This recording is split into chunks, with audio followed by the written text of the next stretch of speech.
अस्सलाम वालेकुम। हम कैम्ब्रिज ओ लेवल्स मैथमेटिक्स की कंप्लीट वीडियो सीरीज़ के साथ आपके सामने हाज़िर हैं। इस सिलसिले में हम ऑड्रे सिम्पसन की बुक को यूज़ कर रहे हैं क्योंकि एक कंप्लीट बुक जो है वो पूरे कोर्स को कवर करती है। यूँ हम जब पूरी बुक कर लेंगे तो ऑटोमेटिकली पूरा कोर्स भी कवर हो जाएगा। अभी हम एक्सरसाइज 9.8 कर रहे हैं। ट्रिग्नोमेट्री की थोड़ी सी एप्लीकेशन की तरफ गए हैं, जहाँ पाइथागोरस थ्योरम और ट्रिग्नोमेट्रिक रेशियोज़, टेंजेंट, कॉस और साइन वगैरह के की कुछ थोड़ी सी एप्लीकेशन की तरफ जाएंगे। ज़्यादा मुश्किल नहीं है। पहला सवाल है ji, Pythagorean triples are set of whole numbers. ये एक सेट ऑफ होल नंबर, एक सीरीज़ ऑफ होल नंबर्स होती है जिसमें पहले दो नंबर्स का स्क्वायर तीसरे नंबर के स्क्वायर के बराबर होता है। तो हर नंबर ऐसा नहीं होगा, हर सीक्वेंस में ऐसा नहीं हो रहा कि 5 6 7 भी ऐसा ही हो, 7 8 9 भी ऐसी हो, लेकिन कहीं कहीं एक सीक्वेंस इस तरह से बन जाती है, जैसे 3 square plus 4 square is equals to 5 square करके देखें। 3 3 9, 4 4 16 इज इक्वल्स टू 5 25। क्या है ठीक है जी? ये ठीक बैठ रहा है। तो बस ये फाइंड करना है। तो this is actually not trigonometry, basic algebra है। कि पूछ रहे हैं 5 square plus x square is equals to 13 square. ठीक है, तो एक्स स्क्वायर मालूम करना है आपको। उसके लिए आपको क्या करना होगा? X square is equals to, थोड़ा बारीक कर लेते हैं पेन, 13 स्क्वायर माइनस 5 स्क्वायर। निकाल लीजिए 169।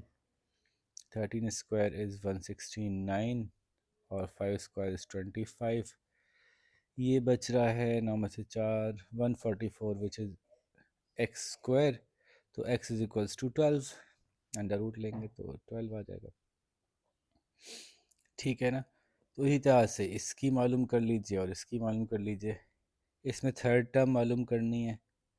6 square plus 8 square is equals to x square. तो ये तो और आसान हो गया। 6 6 36, 8 8 64। देख लीजिए ऐड होके क्या बनते हैं।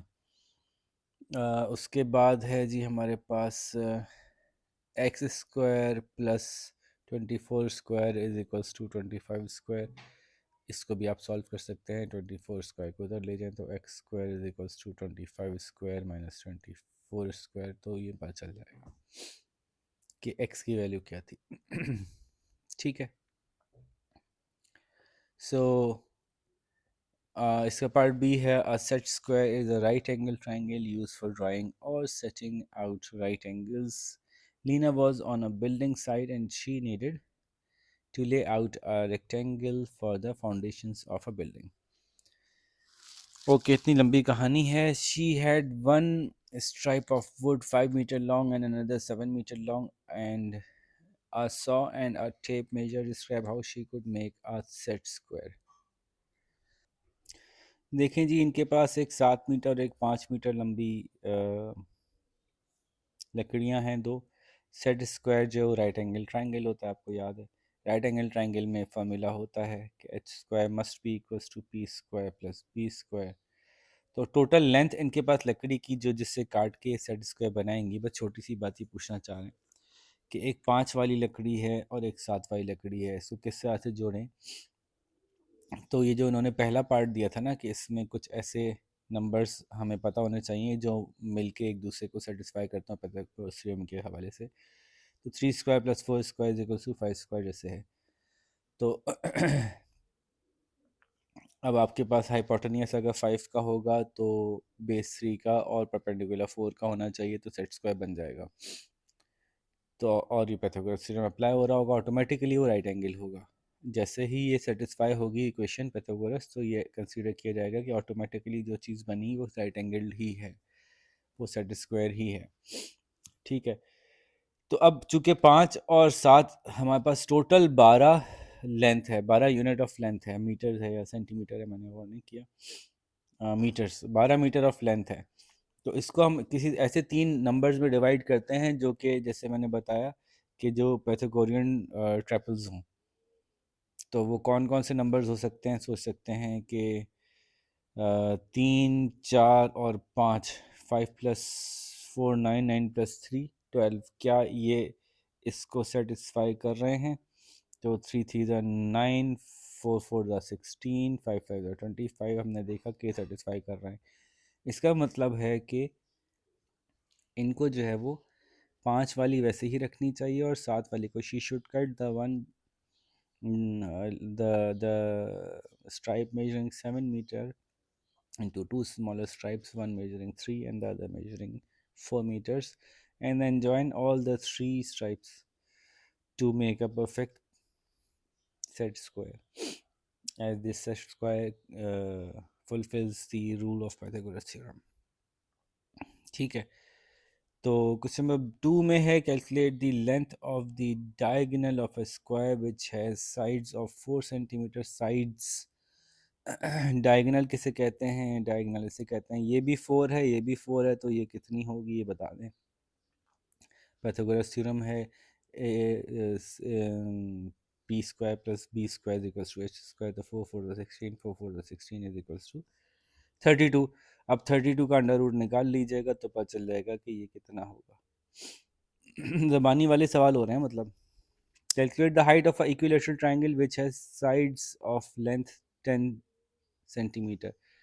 इक्विलेटरल ट्रायंगल याद रखिएगा, राइट एंगल ट्रायंगल नहीं होता, ऐसा होता है। लेकिन जब इसकी हाइट मालूम करने के लिए कहा जा रहा है तो ये वाला पोर्शन राइट एंगल हो जाता है। अब इसकी साइड्स कितनी थी इन्होंने बताया, साइड्स ऑफ 10 सेंटीमीटर ईच, तो ये भी 10 है, ये भी 10 है, ये भी 10 है, ये भी 10 है, तो ये 5 और 5 हो गई। तो अब आप निकाल सकते हैं 10 और 5 की मदद से H square is equal E square plus B square. So हमें पता है पी मालूम करना है तो बी को इधर ले जाएंगे, P square is equals to H square minus B square. तो ये 100 माइनस 25 अंडर रूट 75 आंसर आ गया इसका, वो निकाल लीजिएगा। अब इस सवाल में घर दिखा रहे हैं और घर की इन्होंने बताई साइडों की लंबाई, ऊंचाई, सब कुछ बता दिया। मैंने ड्रॉ किया था ताकि आपके लिए टाइम बचा सकूं।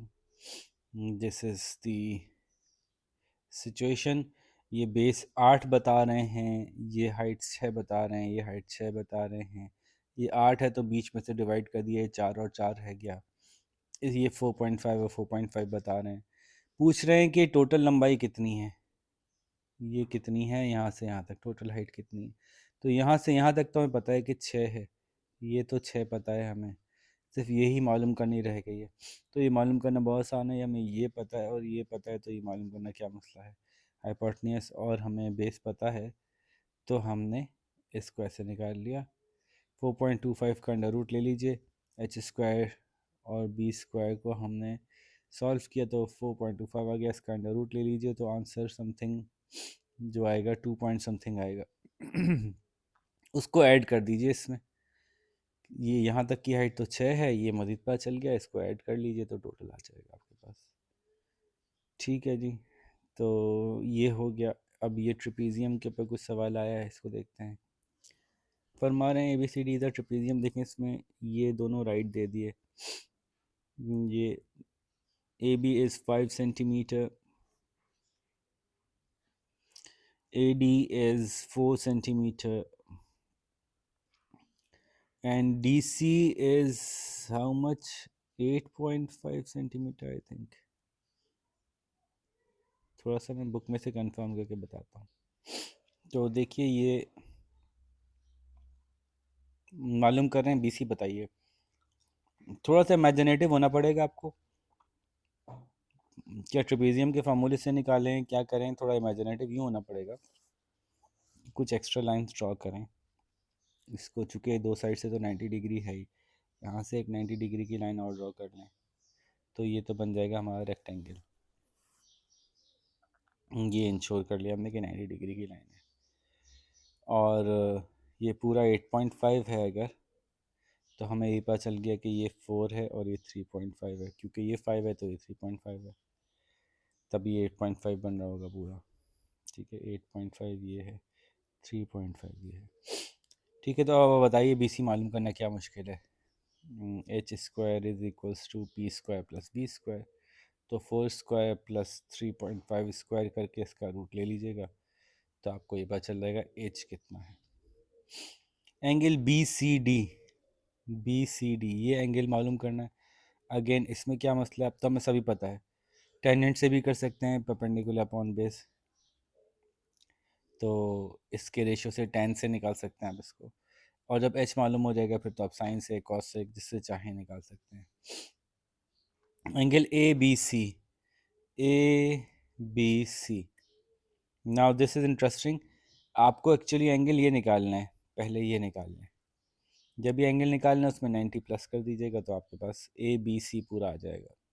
ठीक है, अब ये कैसे निकालेंगे, ये ऐसे निकालेंगे कि अब आपके लिए ये बेस हो गया 4 और आपके लिए ये हाइपोटेन्यूस हो गया, ये परपेंडिकुलर हो गया क्योंकि अपोजिट साइड ये है ना, तो परपेंडिकुलर ये है, बेस ही है। तो अगर टेंजेंट के थ्रू निकालेंगे तो ये ऊपर आएगा, ये नीचे आएगा, 3.5 ऊपर आएगा, 4.5 नीचे आएगा। इस तरह से जो है वो 4.5 नहीं है 4 है। इस तरह से जो है ये एंगल निकल आएगा। जब ये एंगल निकाल लेंगे इसको 90 में ऐड कीजिएगा तो आपके पास आ जाएगा angle A B C. Is it difficult? No it is not, because this is again perpendicular or base, so tangent theta is equals to 3.5 upon 4। इसमें क्या मुश्किल है, theta is equals to tan inverse 3.5 upon 4। ये तो आप निकाल ही सकते हैं, मैं निकाल देता हूँ अगर मुश्किल लग रहा है तो फटाफट से। tan इनवर्स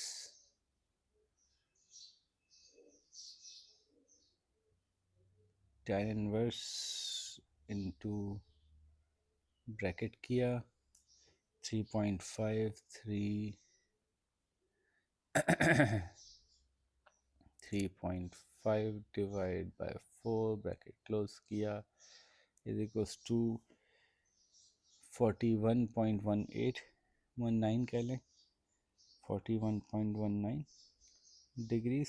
इसमें 90 ऐड कर दें तो आ जाएगा 131 something. Let me check the answer. This is question number 4 का सी, नहीं सॉरी 5 का C, and this is exercise 9 point कौन सी है भैया, दिस इज 9.8। 5 का सी 131 आंसर आ रहा है जी, तो हमारा आंसर ठीक आ रहा है।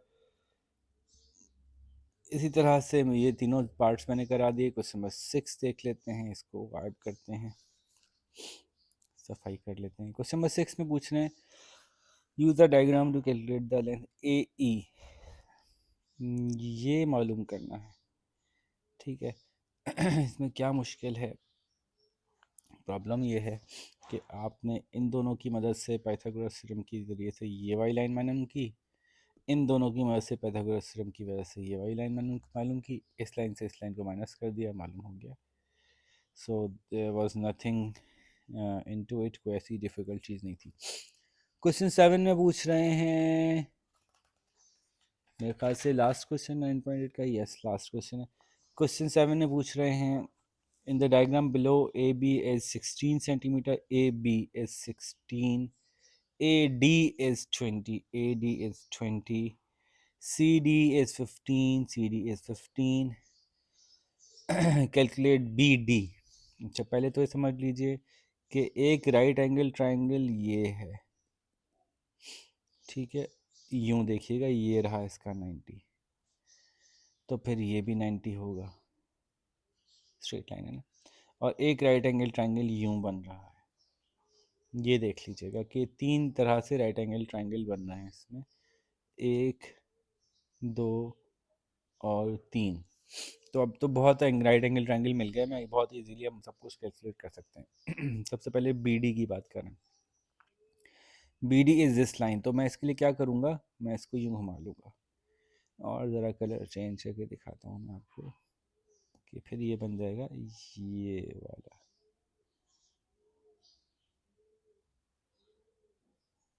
ठीक है, ये ट्राइंगल बन गया। इस ट्राइंगल में मुझे क्या मालूम करना है BD, बल्कि मैं यूं क्यों ना लूँ, सॉरी यूँ नहीं, ये वाला लेता हूँ, ये वाला लेता हूँ।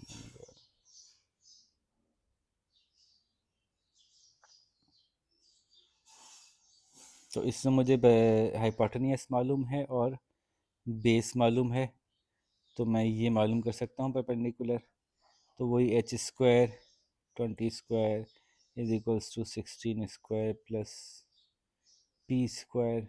तो P square is equals to 20 square minus 16 square. इससे ये निकल आएगा।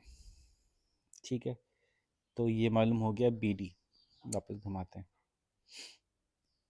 बी सी कैसे मालूम होगा? बी सी ये मालूम हो सकता है। अच्छा जी, जब आपको ये मालूम हो गया तो फिर इसकी इन दोनों की मदद से ये मालूम कर देंगे, पाइथागोरस थ्योरम ही। फिर पूछ रहे हैं angle B D C, B D C ये वाला एंगल मालूम करना है, तो यूं रख लीजिए, इस वाले एंगल को मालूम करने के लिए इसको बेस कह लीजिए, ये मालूम हो चुका है आपको। इसको परपेंडिकुलर कह लीजिए, ये मालूम हो चुका है। हाइपोटेन्यूज भी मालूम है, तो किसी भी ट्रिग्नोमेट्रिक रेशियो से इजीली निकल आएगा। तो जनाब ये पूरा का पूरा 9.8 हमने कंप्लीट कर ली। ट्रिग्नोमेट्री के बेसिक सारे ऑपरेशंस हो गए हैं। अब नेक्स्ट चैप्टर में हम बेयरिंग्स देखेंगे। तब तक आप इसको कंप्लीट कीजिए जब तक मैं वो वीडियो बनाता हूँ, और आपसे मुलाकात होती है अगली वीडियो में। अपना ख्याल रखिएगा। अल्लाह हाफ़िज़।